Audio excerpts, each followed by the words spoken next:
What's up guys? Ito naman po si Kuya Sir and Pam Official, no? Tayo may pag-uusapan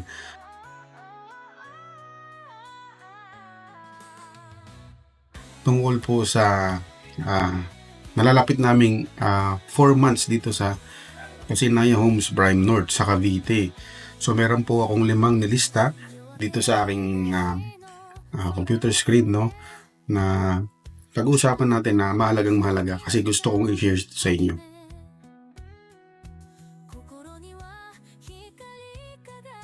Una-una guys, yung pagiging tahimik, no?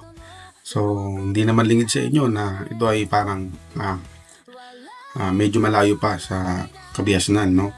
So, kaya medyo tahimik dito. Sa looban pa kami, sa dulo kami ng iskinita namin.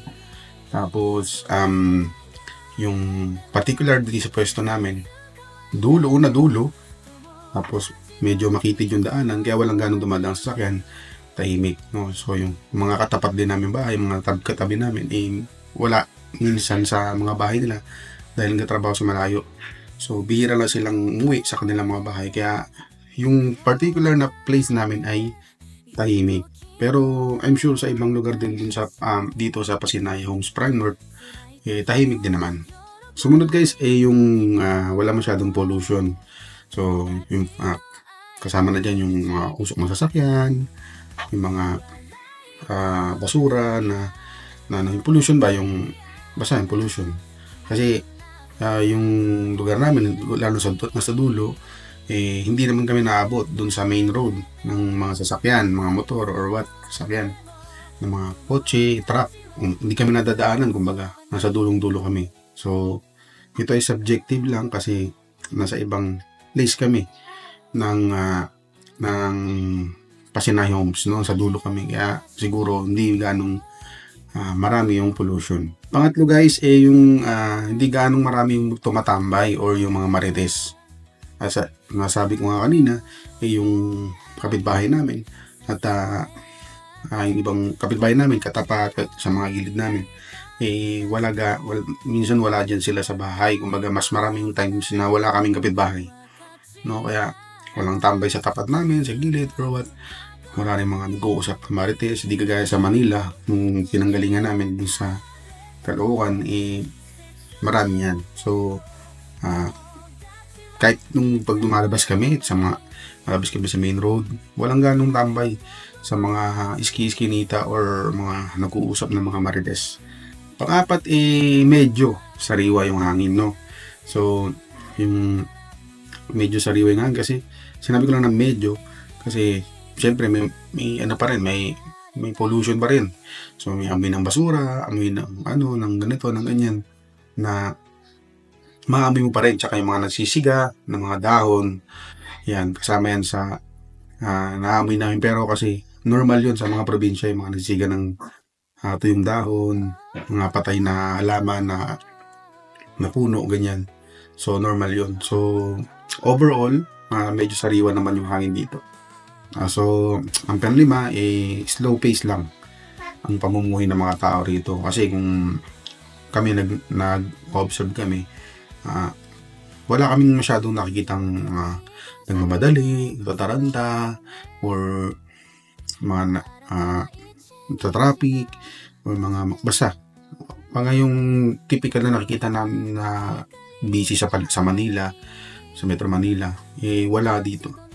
So, pag nakita mo ng mga tao, relax lang, naglalakad sa kalsada, nag-uusap, kumakain, basta mga ganun, sa slow pace lang. Parang hindi yung, parang malayo talaga siya sa kinagis na namin sa Metro Manila.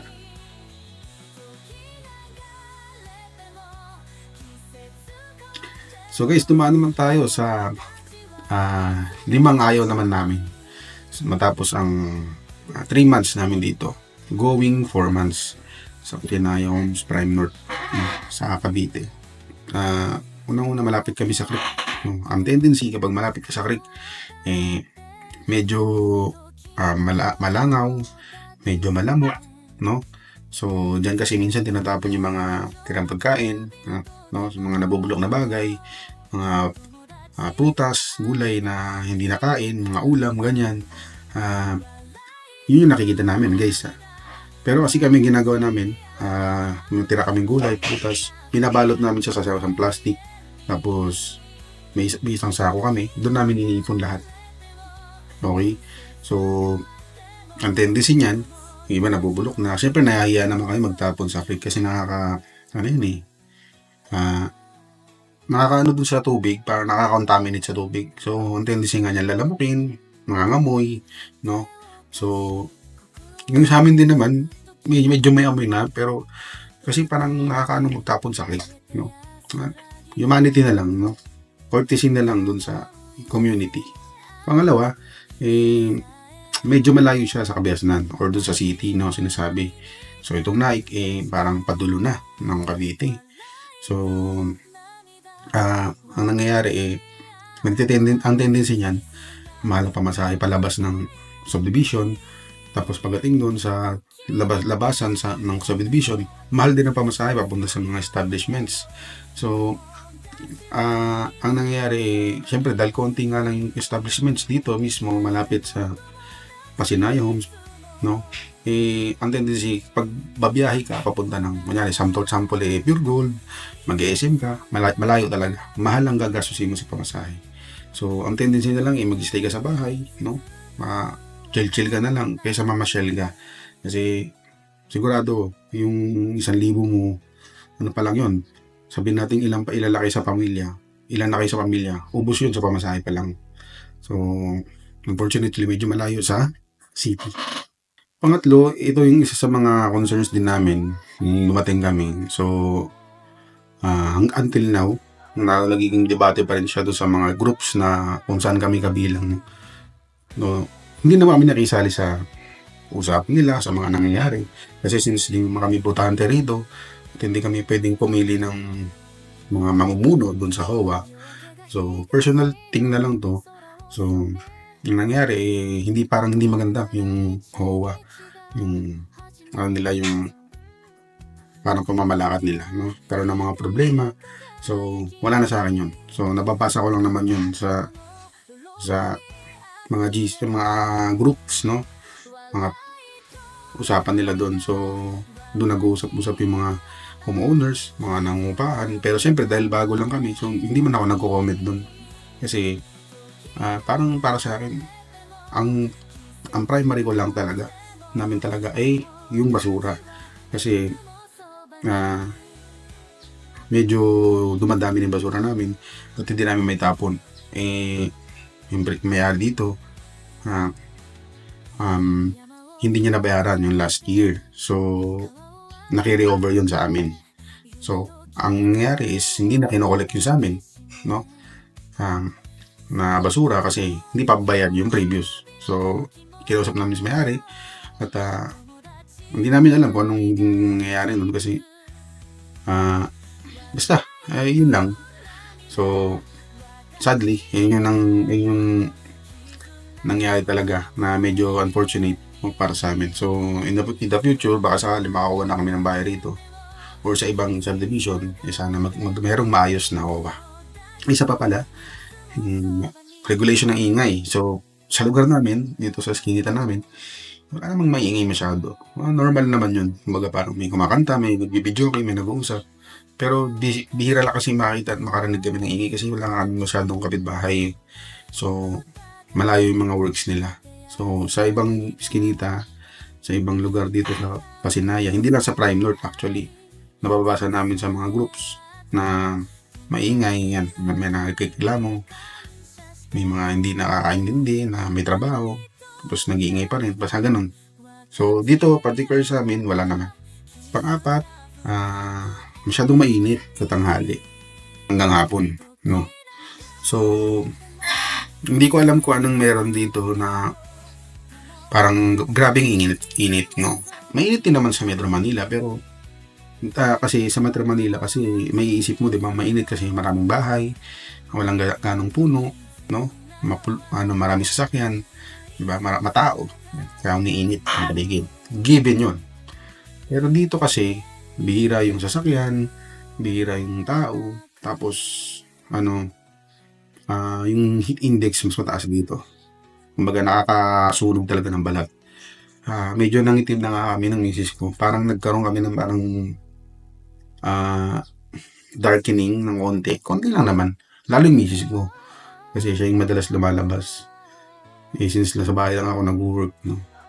So yun guys, so masyadong mainit dito compare sa Metro Manila, kaya bihira din ako lumabas kasi unang-una pawisin ako, madali ako mainitan kasi medyo mataba na rin ako or nga parang iba na yung dating sa akin ng init. Baka magkaroon ako ng heat stroke, no?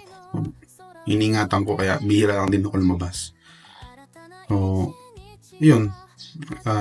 Kahit maraming puno dito. Guys, maraming puno dito Hindi ano dito. Hindi hindi kulang sa puno or what. Hindi. Mainit talaga siya. Iba yung init niya. Talagang bumabaon sa balat. So, kung magpaplano kayo guys na tumira dito, make sure lagi mag-sombrero or magpayong kayo lagi. Kasi maraming tubig. Kasi yung init talaga. Lalo ngayon, pag summer na. GG na talaga. Panlima, ito medyo alarming to So, para to sa mga magpaplano at nandito na, mga nag-iisip pa lang. So, hindi ko kayo din i-discourage na pumunta rito. Maganda rito guys. Kung alam nyo lang maganda rito. Lalo kung homeowner ka dito, maganda. So, ito yung panlima namin. Maraming homeowner dito ang nagpapasado at nagpapaupa ng kanilang mga unit, no? Hindi dahil ayaw nila, no? Ang primary ano niyan, reason is malayo talaga to sa Metro Manila, no? Ang nakikita ko pang problema diyan, provincial rate kasi ang sahuran dito sa Cavite. So ito ay tinuturing na province pa. So mababa ang sahuran compare sa Manila. So ang tendency, kunyari ako homeowner, magtatrabaho talaga ako sa Metro Manila. Either work from home na Metro Manila based yung natrabaho or mag-uuwian ako galing Metro Manila. So, ang nagiging tendency, dahil nga mababa ang sahod dito, so doon ako mag-work. Ngayon, dahil may unit ako rito, papaupahan ko na lang to or ipapasalo ko. Kasi mahirap talaga guys kung gano'n. Laki ng diferensya ng provincial rate sa rate sa Metro Manila. So, yun nga guys. So, feeling ko yun yung isa sa mga dahilan at pinakamalaking dahilan kung bakit marami nagpapasalo dito or nagpapaupa ng mga unit nila. So, yun lang guys. So, maraming salamat sa pakikinig ninyo, sa panonood ninyo. At kung meron pa kayong ibang tanong, pwede nyo ilagay yan sa comment below, no? Na sagutin ko yan. Mahilig man ako mag-reply at alam yan ang ating mga subscribers, no? So, please like, share, and subscribe po sa aming channel. Maraming salamat. God bless.